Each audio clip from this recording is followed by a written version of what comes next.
This video is dedicated to James Humphreys. James, thank you. Caesar, Legion's Emperor, versus Jolly Balloon Man, Uril, and Oona. One lander, easy decision as ever. Into a 3-lander, we don't have all our colours, but we do have a Sol Ring. Could maybe create an army with a lender, but we have to be careful getting that out too quickly. We will try this one. Just need to try and get into black mana, preferably both black and red, so that we can try and get into the Caesar. Noteworthy that Oona is starting play with a Leyline of Anticipation. We are second in the turn order. And do get into another land, but it is a colourless one, Handwear Battlements. So do we just risk getting down a Sol Ring just in case we actually are able to do something with it next turn? Not seeing any spells from our opponent yet, although we did just draw into both Handwear Battlements and Handwear Garrison in a row, so yeah, those sleeves must be stuck together. Nothing that we're doing this turn though. Get down the Phyrexian Tower just in case we need it for black mana, but yeah, we're stuck here. I'm always dubious of how many utility lands that I run in a deck, and this is why. Not too many in here though, I don't tend to go above 4. Oona fixing his colours nicely and makes a Thought Vessel this turn. And obviously an Enchantress list, Sanctum Weaver. Gonna see a lot of auras with Uril, we would assume. Alright, a Bitter Blossom, yet another spell that we can't cast unfortunately. So Handwear Battlements. Our opponent threw out a War Leader's Call in order to give his stuff +1/+1, as well as pingers every time a creature enters. And still playing at sorcery speed, a Darksteel Plate for Oona, and an Ash Baron's been cycled. Arcane Signet for the Enchantress player, followed by Kodama's Reach. So it'd be interesting to see how many aura-based ramp cards he has. Utopia Sprawl and the like. Protria's Seal from Jolly, setting up to be able to activate it a couple of times. Alright, there's the swamp that we need, so can play that and start making more black mana with the Phyrexian Tower maybe, if we go for Bitter Blossom. Not a lot of creatures to die into the Elender, so I think that's all we're doing here. And now it looks as though Oona is playing at instant speed, has 5 mana held up. Don't think he played his land that he tutored for there actually. Yeah, he went for this with the basic land cycling from the Ash Barons and he hasn't played it, so maybe a bit too hasty on passing priority there. Perlia, Imperial Advisor, I haven't seen this one played yet. Gives your enchantments affinity for auras, and they get to draw a card whenever an aura targets something, most likely just with an aura on it already in this deck, and still has 4 mana held up while he passes the turn.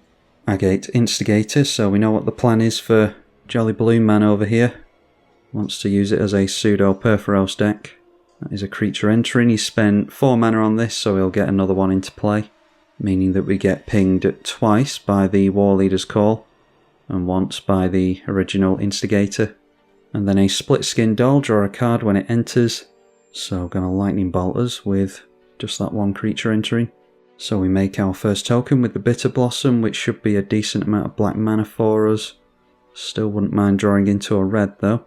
Okay, well, got another black land there if we need it. I think we just go for the Funeral Room here, which is going to... that's only when a creature we control dies, but we will be able to start draining people if we ever get our tokens on the go here. So we're probably best going for a lender first. Priority being held up by Oona, hopefully to just get one of his permanents down. Then we will sacrifice the Fairy Rogue into the Elender and get its first plus counter straight away. And then we'll play the Funeral Room like I said. And let's also play a Ganjo. And we can always bolt this down as a land if we're desperate, but I'd rather hold on to that spot removal. Kalitas, Traitor of Get. When a non-token creature an opponent controls would die, exile it instead. Immediately switching off the Elender. So maybe that has to eat a Fell the Profane depending on how many creatures we feel as though we're going to die. This time getting the island into play. And Darksteel Plate goes on to the Kalitas, so apparently Fell the Profane not going to be that useful. Uril the Miststalker into play. I dare say we're going to see the first aura here, that is Gift of Immortality. So I think waiting for Uril to do an Alpha Strike onto us and then relying on the Ink Shield to swing back is going to be the play. The Jolly Balloon Man into play for the first time. And it does have creatures that it can target. So a Lightning Bolt when that enters. And then targeting the creature that will give him a card draw, the Split Skin Doll, again enters and will Lightning Bolt us. They do get to untap their commander with the Betrayer's Seal as well, so they'll likely do that again. Already we're below 30. It's noteworthy, I think it's Sacrifice with these. Yeah, Sacrifice at the beginning of the next end step, so they'll have a couple of creatures to sack into the Elender at least. Once again, making another Split Skin Doll as we would expect. We get 2 dolls swinging in towards Uril. Bitter Blossom makes us another token at the beginning of our turn. We've gone down to 23. And finally getting to some red mana, so I think we definitely want to get down the Talisman regardless of what we're doing this turn. And then it's 1, 2, 3, 4, 5, 6, maybe 7. Which means it's probably Hamweir Garrison and hold up the Fell the Profane. And hopefully we'll be able to just chump block with the Ink Shield. Now, Elender does have lifelink, so yeah, we're getting to a point where do we start swinging in with it just to gain life, or do we try and dissuade people from swinging in towards us? I think that's the plan here. Always run the risk that it can have removal pointed at it before we are able to gain life with it, but it's really in here for the token production anyway. Herald of the Pantheon, speaking of gaining life, makes enchantments cost 1 less as well. Kedis Emberclaw Familiar is something we have to be careful of. There's no evasion on Uril yet, fortunately, and they've only got 2 cards in hand, so we just need to hope we don't see a Rancor or something like that. Problem is, if we meld this with the Hamweir Garrison, I don't know if it's going to be of much use anyway, but we'll lose a land as well doing that. Beast Within goes on to the Agate Instigator. They've still got the enchantment and the token version though. And they'll have a creature enter, which will trigger for a shock on both of us. Elender sees another creature die, gets another plus counter. Might suggest that Uril is looking over at the Jolly Balloon Man's deck and is kind of worried about what's going on over there, so I might swing in that way. Might as well swing in with the Uro if it's indestructible, I suppose. No, decides against it. I'd be adding pressure to this player if I was him. So with 6 cards in hand, I'm going to risk just holding up Fell the Profane. They make 2 copies of this, they deal 4 damage to us in total. Yeah, maybe they'll get a scarier target into play.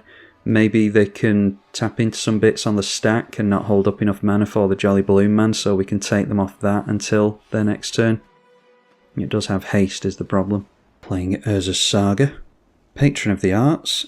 When it enters or dies, create a treasure token. So now in response to that, they're not going to be able to afford their commander unless they want to not activate it here. Funeral Room triggers now, but we sacrifice a Bitter Blossom token. Oh, I think they can only do this at sorcery speed as well, can't they? Yeah, can only activate that at sorcery speed, so that's good. Making them use a Teferi's Protection does mean that the Uril might be turned in towards us, but if this is a 2-on-1, then it does buy us another turn. Obviously, the permanents being phased out does mean that they can't do any damage to us while creatures are entering. And then an unwanted remake, that is Destroy. It's the first time I've seen this one. So not playing Path or Swords. This is Destroy and we get to Manifest Dread, so we do get the tokens on this. Don't get the life gain from it though, which might be what our opponent is worried about. Alright, and then in response to that, speaking of which, a Path to Exile goes on to the Agate Instigator. So Uril definitely worried about the Jolly Balloon Man. Alright, and we Manifest Dread, which means we've got access to Liliana if we like. Could go Black Market Connections as well. I think Liliana's the one to go for here. Again, Funeral Room triggers because we had a creature die. And Elender had 5 counters on it, I think. Yeah, we get 6 vampire tokens. So now at 22 life, Bitter Blossom continuing to lose his life. And a Swiftfoot Boot, so are we going to make use of our commander or not? We can have it deal damage equal to the number of creatures we control to an opponent. The Teferi stops the life total from changing though. Otherwise it's just making more tokens, drawing more cards. I think our mana would be better spent flipping around the manifest creature. Or can we only do this if it's a creature? Oh well, either permanent couldn't have flipped round then, so Liliana can't be flipped round unfortunately. So I'm just going to hope with no cards in hand we're going to be able to chump block Uril. Let's go for our commander. And we'll go Swiftfoot Boots onto the Caesar. We're going to end up giving this player another treasure token, which he might be eager for, but at least he's not making copies of it with Patron of the Arts. He might just want to keep it in play. So we'll just swing into the right, even though we're not going to deal any damage. And I'm just going to use its ability. We'll sacrifice the Liliana. I know it's a 2-2, but I don't want to lose a flyer if we don't have to, or a lifelinker. The keywords might be of some relevance this game. We could create a couple of tokens, I suppose. So we're losing a life, drawing a card. That is negated by the Funeral Room. And then the 2 tokens entering, attacking this player. Just so that we've got more tokens, we can maybe start throwing damage around with our commander. Draw into a Verdant Catacombs. And they do just decide to take it, keeping their patron in play. We'll go Verdant Catacombs, and we will pass the turn at that. I suppose if I was going to swing in, I should have swung in with the Hamwea Garrison as well to make more tokens. And again, the Naya player deciding to just pass the turn. He must have just got down a land there. So let's see how much damage the Jolly Balloon Man can do. Only has access to the War Leader's Call now. So keeping the flyer in play is relevant here because our commander does trigger on attacking. It doesn't have to be Caesar that attacks. And obviously it's way easier to attack with an evasive creature.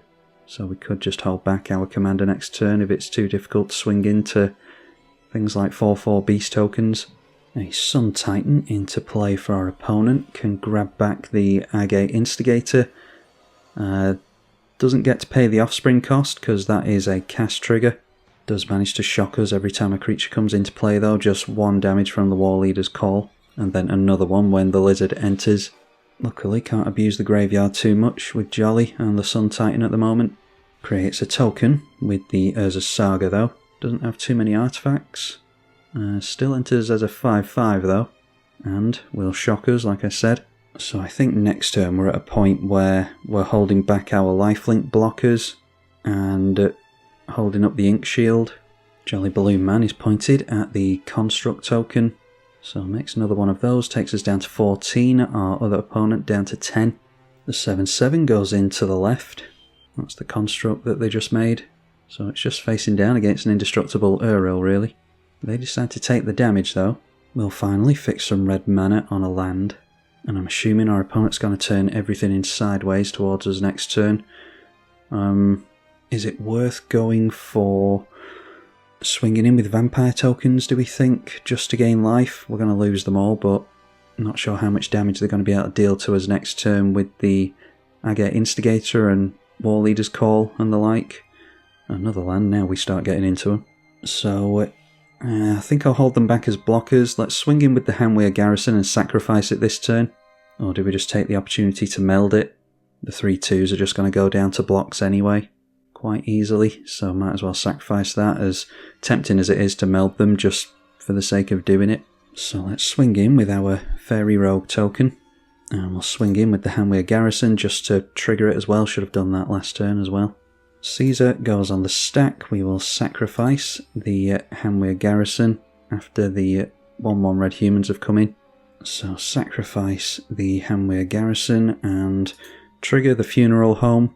Then let's go for card draw for 1 life and damage equal to the number of tokens we control to an opponent. And that's a nice chunk of damage. Knocked our opponent down by 12 from 38 down to 26. Drain them for 1 as well because a creature just died. And that's a Painful Truths for us. So we're playing it pretty risky here if we decide to go for something like that. But with just a bunch of 1/1s, they'll probably just swing in towards us. Blocking a 1/1 and another 1/1, which means we get to drain a couple of times, which makes the Painful Truths a bit better. So Funeral Room triggering again when those creatures die, taking us back up to 14. Go through to our second main, and I think we are just going to go for the Painful Truths, which will take us down to 11. Have to put 3 different colours into this in order to draw the 3 cards and lose the 3 life. Alright, there is an Elesh Norn. Dalming Gate might be of some use so that we can swing in more liberally. Definitely want to play Marsh Flats. And instead of Ink Shield, do we just go for the Elesh Norn here? Got 2 cards in hand, so they could blow up the Elesh Norn and then swing in anyway. And at least we've got some chump blockers still, not making use of the Ink Shield, but yeah, I think I'll risk the Elesh Norn here. So let's trade this out for a Plateau, I think. Might be that they've got some kind of means of one-sided board wipe or something, but if they do, then so be it. We managed to kill off their Patron of the Arts, which means they get another token, another treasure token. But their attacks should be more difficult now. We're kind of forcing them to get rid of Elesh Norn. If we could get rid of the War Leader's Call, that would be even better, because we'll obviously give them a debuff there and it'll be more difficult for them to land creatures. Noteworthy, if Sun Titan swings in, they can reanimate the Patron of the Arts. It'll die straight away, but it'll enter and die, making 2 treasure for them. So that might be worth doing. Trading out the Urza's Saga for a Sol Ring, as it tends to. Didn't tap it for mana in response though, which is a habit that you need to get into. Making a copy of the Agate Instigator, so they might be able to make a bunch of tokens and ping us out here. So I think the only thing we really could have done was swing in with the Vampire tokens and hold back the Ink Shield to negate this. But obviously we don't know what's in our opponent's hand. So we go down to 8. The token does die straight away at least, thanks to the Elesh Norn. So we're still only taking 2 to every creature that enters, but they can untap their commander and do something again. Ah, a Village Bell Ringer. So they can untap their commander with that, and probably get us here. They untap their commander and make as many Village Bell Ringers as they can into, I mean, they've got, what, 3, 6, 7, 8, 9 mana. So they can make 9 copies of this, basically, shocking us every time they do that. So I don't think swinging in with the Vampire tokens would have made any difference. Certainly holding up the Ink Shield wouldn't have made any difference. So yeah, there was never anything we were going to do there. We just took too many turns off at the beginning of the game, but we saw how the damage from Caesar can mount up, and you can deal just 12 damage out of nowhere to an opponent with a bunch of tokens. And then if you've got things like Infect and Lifelink on this thing, then that could really take someone out quickly. But our opponent's definitely got us here, is making multiple Village Bell Ringers. They're dying straight away to Elesh Norn. It's noteworthy that if this was an Aristocrat effect that triggered on our opponent's stuff, then that would help us along, but it only triggers on our creatures dying, unfortunately. So getting a combo off on us there for the victory. Didn't manage to do too well in the beginning there, but we got back into it towards the end and got to show off a little bit of the abilities of Caesar. So if you did enjoy it, then let me know in the comments. I can always revisit this one again if the views are any good, and if you all tell me that you would like to see it. Massive thank you to the patrons for their support as ever. I'm Tribalkai. Thank you for watching.